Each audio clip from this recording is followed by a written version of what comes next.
The year was 1861, and the United States was about to be torn apart by one of the most brutal conflicts in its history. North and South were divided over slavery, economics, and the very question of what it meant to be a nation. The Civil War erupted with cannon fire at Fort Sumter, and suddenly, the American continent was plunged into chaos. But just across the border, Canada watched carefully. At this time, Canada was not yet the Canada we know today. It was a collection of British colonies, Upper Canada and Lower Canada, later Ontario and Quebec, along with Nova Scotia, New Brunswick, Prince Edward Island, and Newfoundland. Though geographically separate from the battlefield, Canada was deeply entangled in the war's outcomes. The border between the U.S. and British North America stretched for thousands of miles. Rivers, lakes, forests, and farmlands created both a natural barrier and a potential crossing point.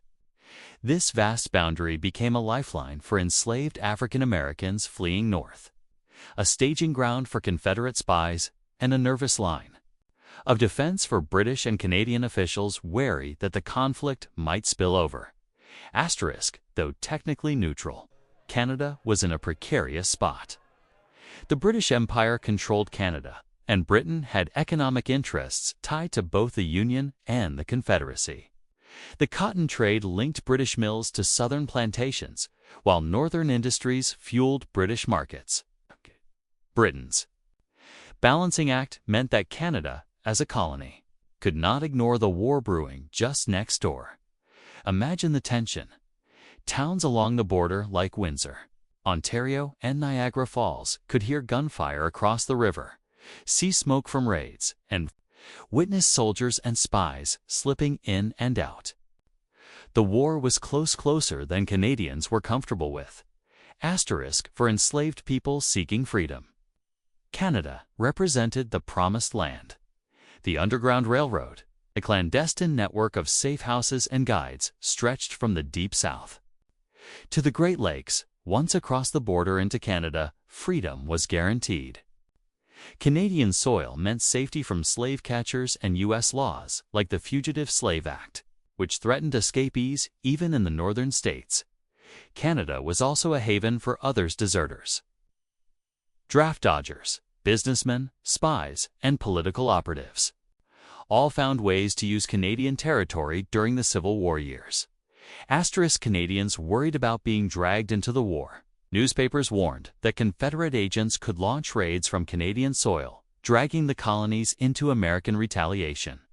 Some feared an American invasion, especially if the Union grew angry with Britain's ambiguous neutrality.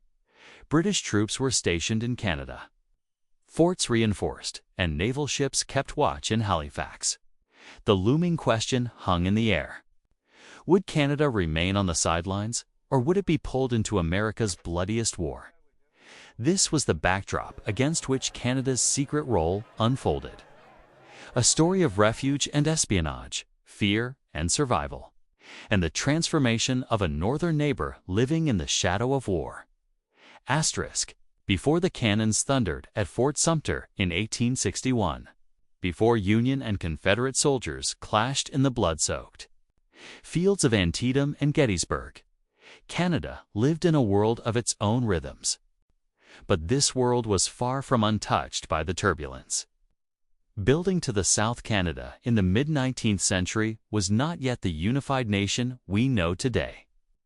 Instead, it was a patchwork of British colonies, Upper and Lower Canada, roughly modern day Ontario and Quebec, Nova Scotia, New Brunswick, Prince Edward Island, and Newfoundland. Each had its own identity, economy, and tensions. But all were tethered to the mighty British Empire. The Canadian colonies were still largely rural, defined by rivers, forests, and small towns. The fur trade had faded from its golden age, but Hudson's Bay Company still dominated much of the interior. Logging camps in Ontario produced vast supplies of timber, shipped down the St. Lawrence and across the Atlantic to feed Britain's shipbuilding industry. Fishing fleets worked the cold waters off Newfoundland, while Nova Scotia's harbors bustled with merchant ships. Most Canadians lived on farms, tending wheat, oats, and livestock. Communities were small, often self-sufficient, but connected by trade routes and waterways that linked them to the world beyond. Railroads were beginning to stretch across the colonies, symbols of modernity creeping into a still frontier-like land.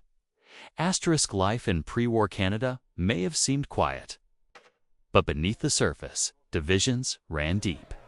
French and English communities struggled with cultural and political differences. Indigenous peoples, whose lands had been steadily encroached upon for centuries, faced pressures from both settlers and imperial policies. And then there was the matter of slavery. Though abolished in the British Empire in 1834, Canada carried a unique legacy. Its soil was free, but its proximity to the United States made it a front line in the struggle for liberty. Canada's abolitionist communities, particularly in towns like Chatham, Ontario, and Buxton, were small but fierce. Black Canadians, many of them descendants of enslaved people who had escaped during earlier decades, lived with both pride and vigilance. They knew the storm gathering south of the border could change everything. Asterisk from across the border. Canadians observed the American crisis unfold with a mix of fascination and unease. Newspapers carried stories of fiery debates in Washington, violent clashes in Kansas, and the growing movement of abolitionists like Frederick Douglass. The election of Abraham Lincoln in 1860 was closely followed in Canadian towns. His anti-slavery platform angered the South and inspired the North, and Canadians understood that Lincoln's victory might tip the fragile balance of the Union. Some Canadians sympathized with the South, admiring its defense of states' rights, or maintaining economic ties to cotton. Others leaned toward the North, seeing in the Union cause a fight for democracy and human rights. Yet most ordinary Canadians looked on with a wary eye, hoping the conflict would remain an American problem. Asterisk by 1861, the colonies lived in a fragile peace. Farmers planted their crops, lumberjacks worked the forests, and fishermen cast their nets. Children walked to one-room schoolhouses while church bells rang across villages. Yet beneath this ordinary rhythm, there was unease. Everyone knew that if war erupted in America, Canada would feel the shockwaves. The colonies shared thousands of miles of undefended border with the United States. Refugees might flood north. Trade could collapse. Worse, Canadian soil might be drawn into the conflict whether through Confederate plots, Union anger at Britain, or the simple chaos of war spilling across borders. The colonies were not ready for such a test. They had small militias, a limited population, and little unity. Canada was, in many ways, vulnerable. And as events soon showed, that vulnerability would make Canada both a haven and a target. Asterisk for thousands of enslaved African Americans. The journey to freedom was not just about crossing state lines. It was about crossing into another country entirely. Canada, still a patchwork of British colonies, became the final stop on the long, perilous path of the Underground Railroad. Asterisk, the Underground Railroad was neither underground nor a railroad. It was a network, a web of safe houses, secret routes, and courageous individuals who risked their lives to guide enslaved people to freedom. Conductors like Harriet Tubman led fugitives northward through swamps, forests, and rivers, often under the cover of night.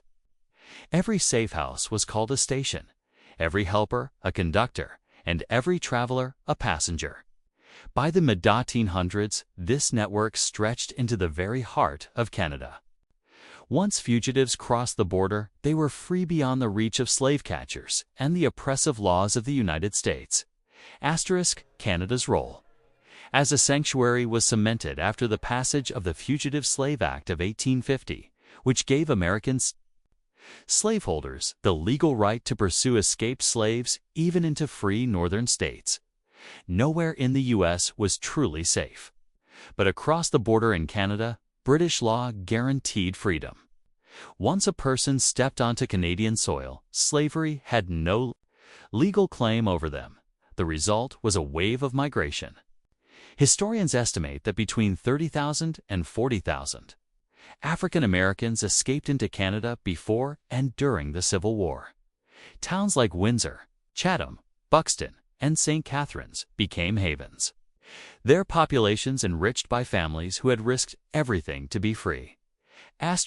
But freedom was not easy. Refugees arrived with little more than the clothes they wore. They faced cold winters, strange lands, and often prejudice from neighbors. Yet they also found community. Churches, schools, and newspapers were built by and for African Canadians. In places like Buxton, Ontario, whole settlements rose, towns founded on ideals of equality and education. Children of former slaves sat in classrooms for the first time. Adults learned trades, bought land, and began new lives. These communities became symbols of hope, showing what freedom could look like if given the chance. Among the most famous figures of the Underground Railroad, Harriet Tubman herself lived for a time in St. Catharines, Ontario. From there, she launched expeditions back into the United States to rescue others. Her presence in Canada is a reminder of how deeply the country was woven into the story of resistance. When the Civil War erupted in 1861. The Underground Railroad did not stop. In fact, the chaos of war made escapes more frequent.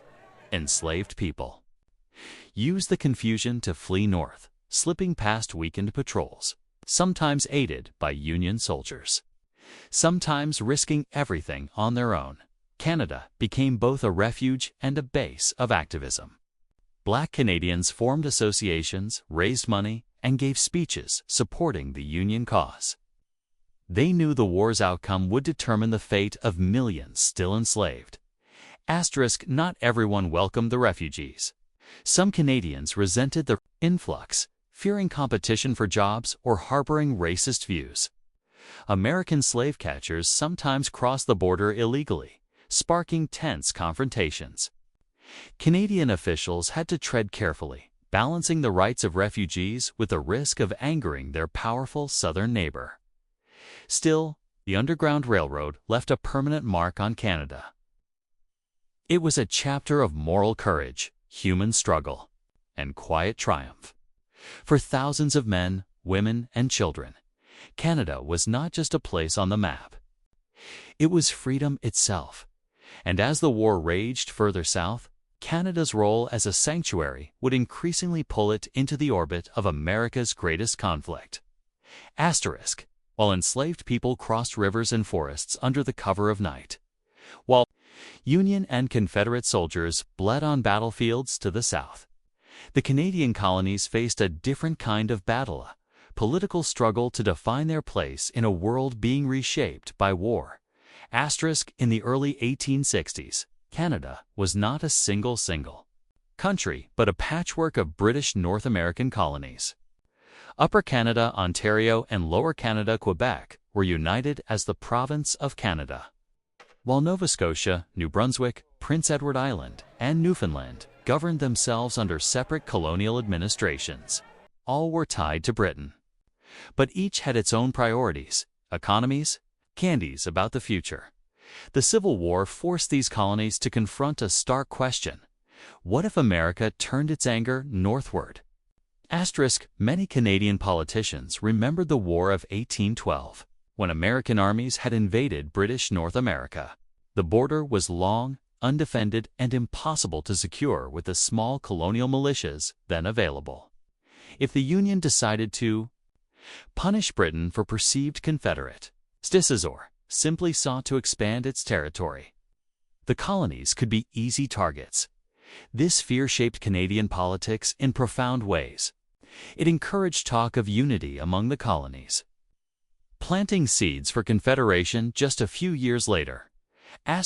Two names dominated Canadian politics during this era: John A. Macdonald of Canada West Ontario, a shrewd politician with a knack for compromise; George Étienne Cartier of Canada East Quebec, a strong defender of French-Canadian rights. Both understood that the Civil War to the South was not just America's problem. If Canada remained fragmented and weak, it might not survive the storm. In speeches and debates, they argued that British North America needed stronger unity, better defense, and closer cooperation with Britain. At the same time, they had to manage internal tensions between French and English, Catholics and Protestants, conservatives and reformers, while balancing the delicate relationship with the United States. The Canadian colonies were tied to Britain, and Britain's role was complicated. The Empire had officially abolished slavery, and public opinion leaned against the Confederacy. Yet British industry depended on Southern cotton, and many in London admired the Confederacy's fight for self-determination. For Canada, this meant walking a tightrope. British officials urged strict neutrality, forbidding open support for either side. But neutrality did not mean disinterest. Spies, refugees, and Confederate operatives flowed across the border into Canada, often under the watchful eye of both British and colonial authorities. The Civil War fueled Canadian newspapers with stories, reports, and arguments. Papers in Toronto and Montreal reprinted battle news, political speeches, and editorials from American presses. Ordinary Canadians debated the war in taverns, churches, and town halls. Should they sympathize with the Union's fight against slavery? Or should they admire the Confederacy's defense of states' rights and independence? The debate was not merely theoretical. Canadian merchants traded with both sides. Canadian ports received Confederate agents, and Canadian churches raised money for Union causes. Every action risked pulling the colonies deeper into the conflict. Perhaps the most lasting political effect of the Civil War on Canada was the way it pushed the colonies toward unity. Fear of invasion convinced leaders that scattered colonies could not survive alone. By the time the war ended in 1865, the momentum for Confederation was unstoppable. In this sense, the Civil War was a catalyst. Without it, Canada's path to becoming a united nation in 1867 might have been much slower. The war next door forced Canadian leaders to think beyond local squabbles and confront the reality of living beside a giant in turmoil.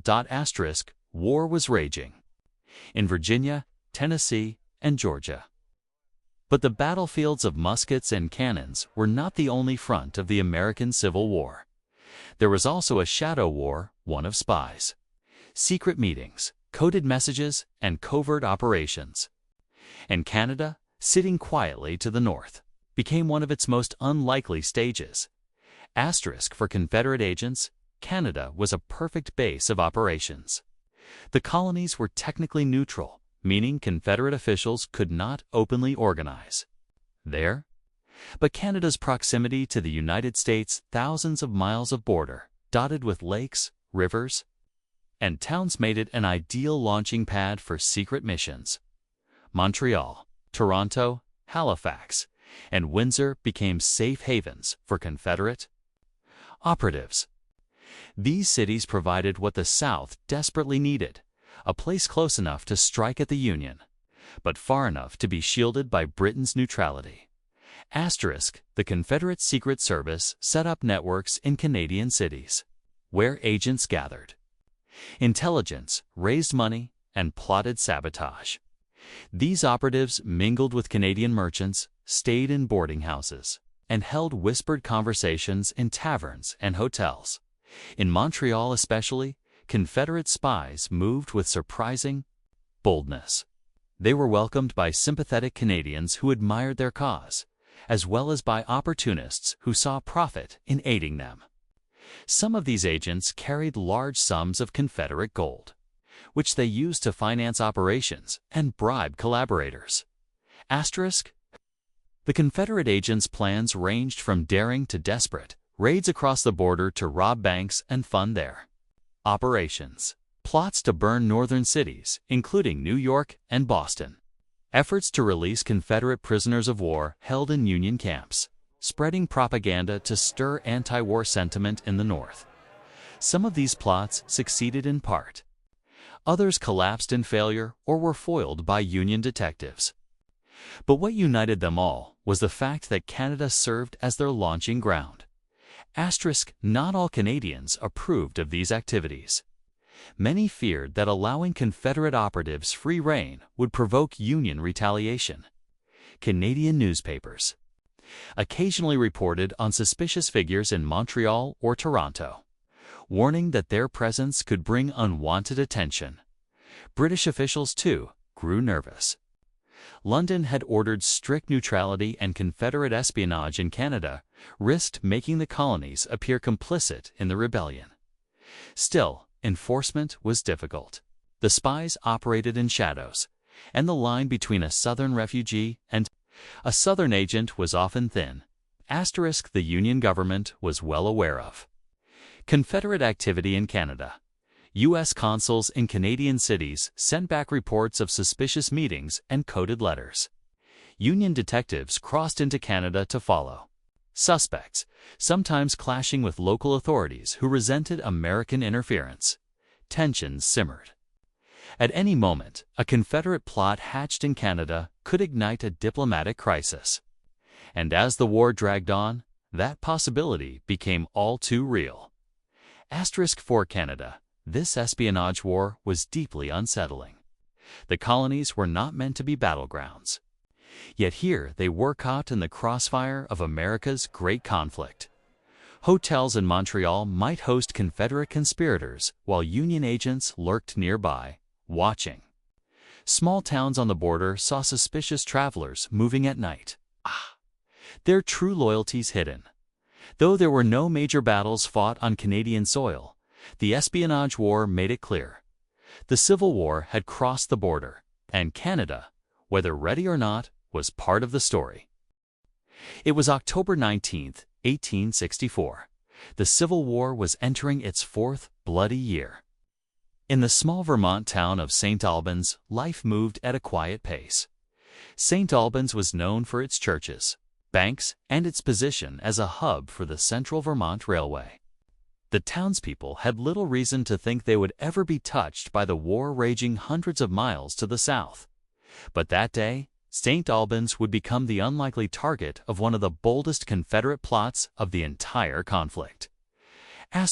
From their safe base in Montreal, Canada, a group of Confederate operatives devised a daring scheme. Their plan was simple but audacious: cross the border into Vermont, rob the local banks, escape back to Canada with the stolen money.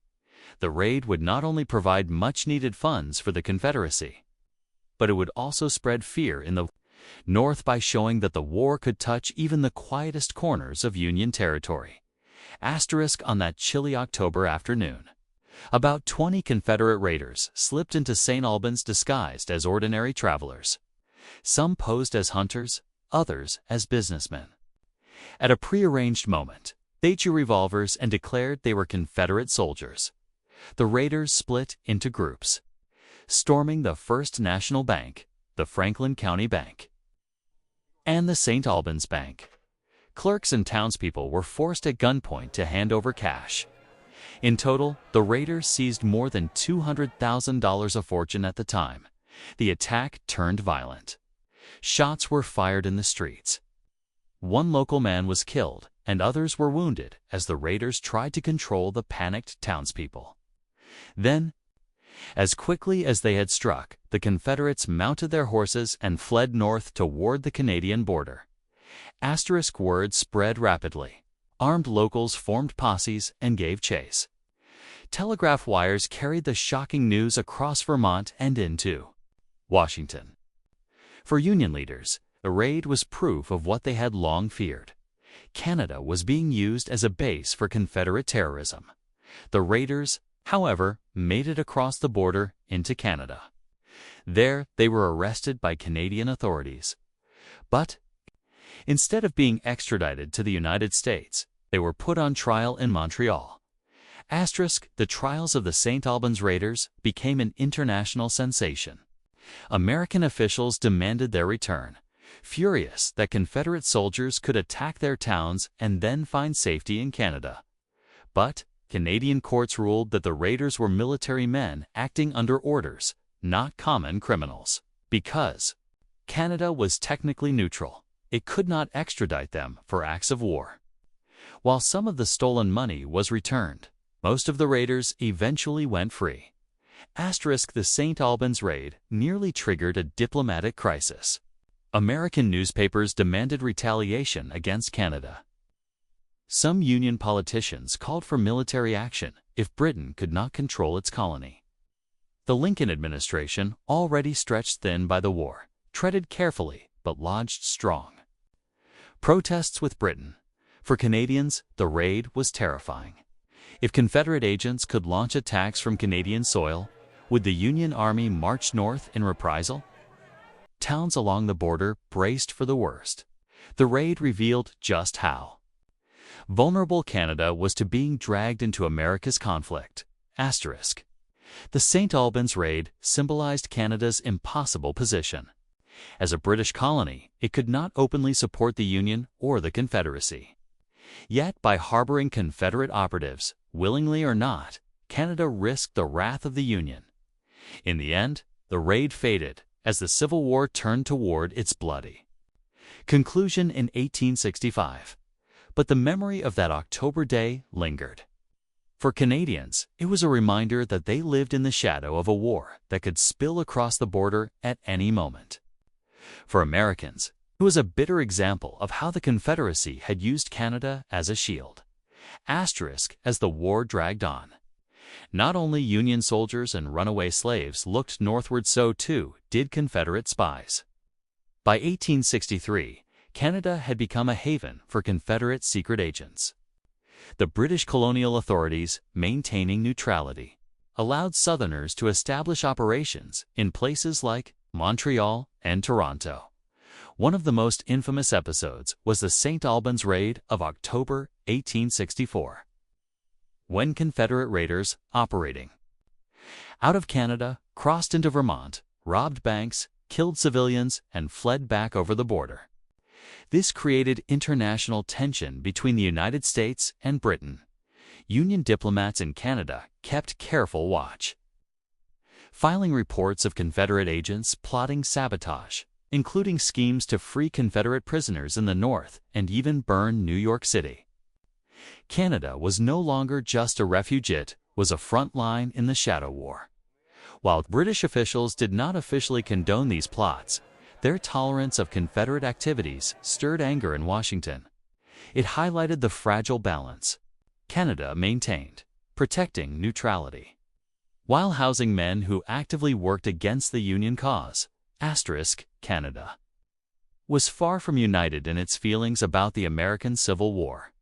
Many in English-speaking Canada, especially those of British heritage, leaned toward sympathy with the Union. They admired Abraham Lincoln and abhorred slavery. In contrast, pockets of Canadian society, including wealthy merchants and Irish immigrants who resented Britain's policies, sometimes favored the Confederacy.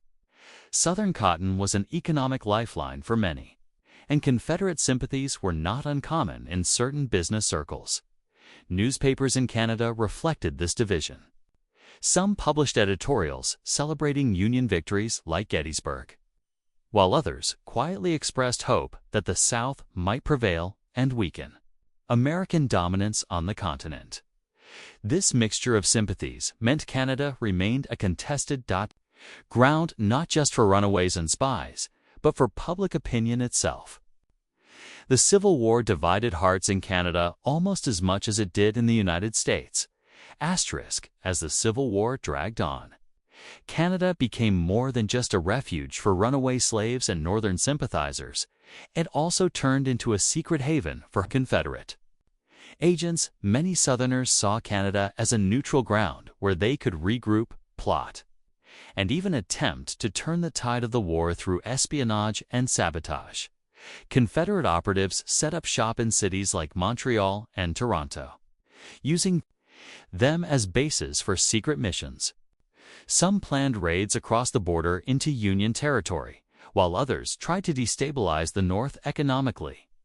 The Canadian government, walking a delicate line, tried to maintain neutrality, but it was clear that Confederate presence was causing tension. One of the most famous incidents was the St. Albans raid in 1864, when a group of Confederate soldiers crossed from Canada into Vermont and robbed several banks.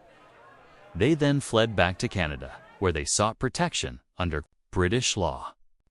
The event shocked Americans and heightened suspicion about Canada's role in the conflict. For Canada, this was dangerous territory. While officials didn't want to openly side with the South, they also couldn't ignore British legal obligations. The presence of Confederates in their borders created a diplomatic tightrope that tested Canada's relationship with both Britain and the United States. Asterisk. Canada's position during the Civil War was precarious. The colonies were part of the British Empire, and London watched events across the Atlantic with a mixture of interest, apprehension, and strategic calculation. Britain was officially neutral, but its decisions and actions had profound effects on Canadian security and policy. Asterisk. British troops were stationed in key locations along the U.S.-Canada border, especially in Quebec, Montreal, and Halifax. Forts and garrisons were reinforced, ready to defend against any potential incursions from either side of the conflict. The British feared that Confederate raids, like the St. Albans raid, might escalate and provoke full-scale retaliation from the Union. The Royal Navy maintained a presence in Canadian waters. Warships patrolled Halifax Harbor and the St. Lawrence River, ensuring that no Union or Confederate vessel could violate neutrality with impunity. Coastal towns received naval escorts, and supply lines were monitored to prevent the colonies from being dragged into hostilities. Asterisk. British officials were keenly aware that any Canadian misstep could spark war with the United States. They repeatedly reminded colonial leaders that Canada's role was to remain neutral. Orders were given to prevent Confederate agents from using Canadian territory for attacks on the Union, yet enforcement was inconsistent. The border was long and porous, stretching over 5,000 miles, with forests, rivers, and lakes providing ideal cover for fugitives, spies, and smugglers. Local authorities often turned a blind eye or simply lacked the resources to stop illicit activity. Asterisk. For Canadian politicians and citizens alike, the lesson was clear. The United States was a neighbor of immense power, and Britain's protection was not absolute. Maintaining neutrality required careful diplomacy, vigilance, and restraint. At the same time, Britain did not want to appear hostile to the Confederacy. Cotton trade was vital to British industry. This tightrope shaped Canada's experience during the Civil War. While physically removed from the battlefields, the colonies were under constant observation both by their own authorities and by foreign powers. Every move mattered. Every violation of neutrality could have explosive consequences. Canada existed in a state of watchfulness. British soldiers patrolled the streets, Royal Navy ships floated in the harbor, and intelligence networks monitored the movement of both Union and Confederate operatives. The Empire's eye was everywhere, ensuring that Canada remained officially neutral, yet ready to defend itself if war spilled across the border. While the cannons roared and blood-stained fields in the United States, Canada experienced a very different kind of struggle, an economic transformation fueled by the war next door. Though officially neutral, the colonies were deeply affected by the conflict across the border. Asterisk. The Civil War disrupted traditional trade routes between the U.S. and Canada. Northern ports were focused on the war effort, while southern ports faced blockades, creating gaps in supply chains. Canadian merchants and farmers quickly stepped in to fill these gaps. Agriculture. Canadian farmers exported wheat, corn, and livestock to northern states, benefiting from high demand. Lumber and timber, with southern timber supplies cut off. Canadian sawmills supplied wood for Union shipbuilding and construction projects. Textiles and cotton. Britain's cotton shortage led Canadian intermediaries to become critical in the transatlantic trade, sourcing alternative supplies for British mills. The war also created opportunities for illicit trade. Goods, weapons, and even people crossed the border illegally, taking advantage of the long, unguarded frontier. Some Canadian merchants quietly profited by selling supplies to Confederate sympathizers, while others facilitated the movement of runaway slaves through the Underground Railroad. Cities like Montreal, Toronto, and Quebec City experienced rapid growth. Factories expanded to meet demand, and transportation networks, especially railroads, were upgraded to handle the increased movement of goods. The Civil War indirectly accelerated industrialization in Canada, laying the foundation for future economic independence. Economic growth brought social changes.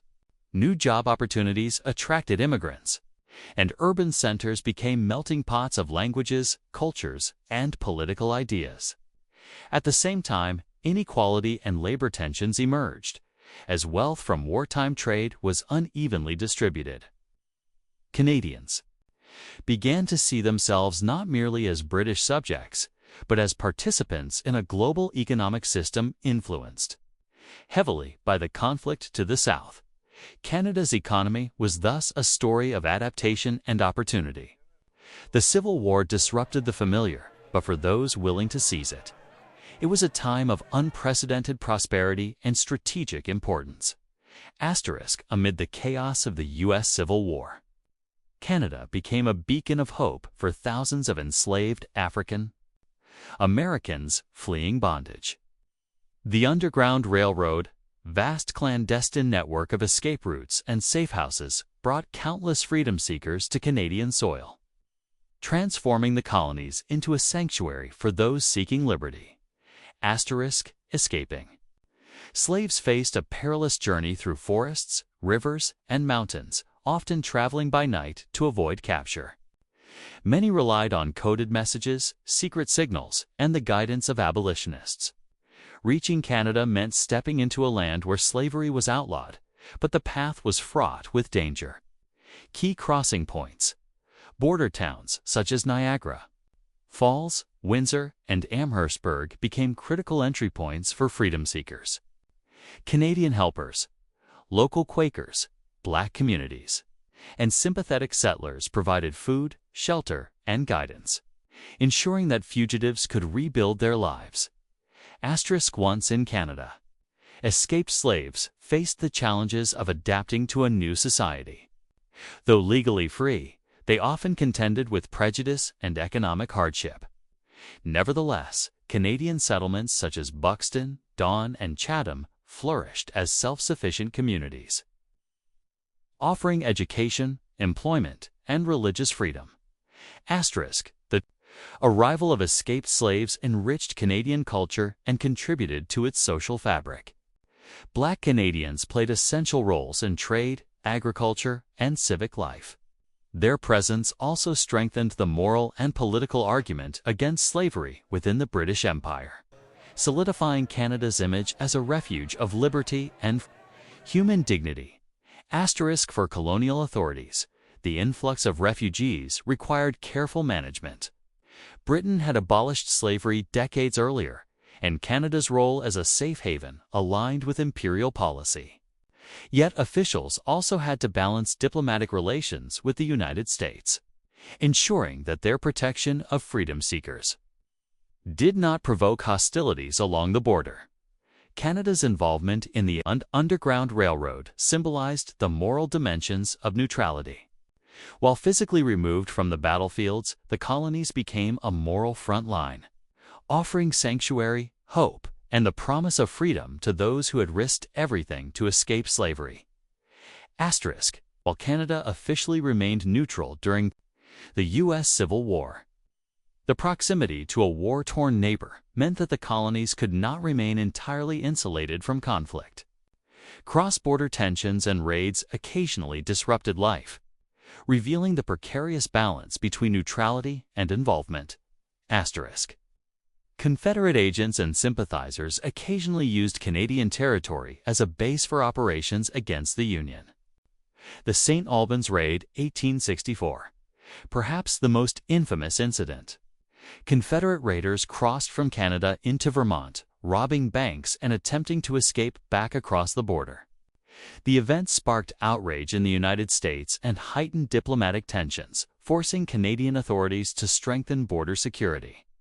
Other small incursions, smuggling of weapons, conspiracies to free Confederate prisoners, and reconnaissance missions made Canada a quiet stage for espionage and tactical maneuvers. Asterisk. Local militias and law enforcement worked diligently to prevent the colonies from becoming a war zone. Border patrols, soldiers and volunteers increased vigilance along the U.S. frontier, monitoring crossings and intercepting suspicious movements. Diplomacy. Colonial officials coordinated with British authorities to ensure that any involvement in raids did not escalate into international conflict. Asterisk. Cross-border raids and Confederate plots had tangible effects on everyday life. Towns near the U.S. border were on constant alert, with citizens wary of surprise attacks. Trade and transportation sometimes slowed as security concerns affected railroads and river traffic. Local economies adapted, with some merchants benefiting from the demand for defense supplies. Asterisk. While the raids were relatively limited in scale, they left a lasting impression on Canadian society. They highlighted the vulnerabilities of the colonies, demonstrated the need for organized defense, and ultimately contributed to Canada's later focus on establishing a unified military presence after Confederation in 1867. Canada's experience during the U.S. Civil War was thus multifaceted, a mix of economic opportunity, moral sanctuary, and strategic caution all played out against the backdrop of a neighboring country torn apart by war. Asterisk. As the U.S. Civil War raged, Canadian leaders faced complex questions about the colony's role. While officially neutral, the proximity to conflict and the moral implications of slavery created deep political debates over how Canada should respond. Asterisk. Canada's position was influenced by its status as a British colony. Britain had abolished slavery in 1833 and maintained a formal policy of neutrality in the U.S. conflict. However, many Canadian politicians and citizens felt moral and economic pressures to take sides. Pro-Union sentiment. Some leaders supported the Union cause, viewing the Confederacy as a pro-slavery entity that threatened human rights. These voices pushed for subtle assistance, such as providing refuge for escaped slaves or facilitating intelligence gathering. Pro-Confederate sympathy. Others, particularly in mercantile and border regions, valued trade ties with the Southern states. They feared that overt Union support might provoke Confederate raids or economic retaliation. Asterisk. The colonial assemblies debated the balance between morality, law, and practical safety. Key points of discussion included: refuge for escaped slaves. Should Canada openly welcome freedom seekers or enforce stricter border controls to avoid U.S. anger? Trade policies. How to continue commerce with both northern and southern states without compromising neutrality. Defense preparedness. The necessity of strengthening militias and border fortifications to prevent incursions. Asterisk.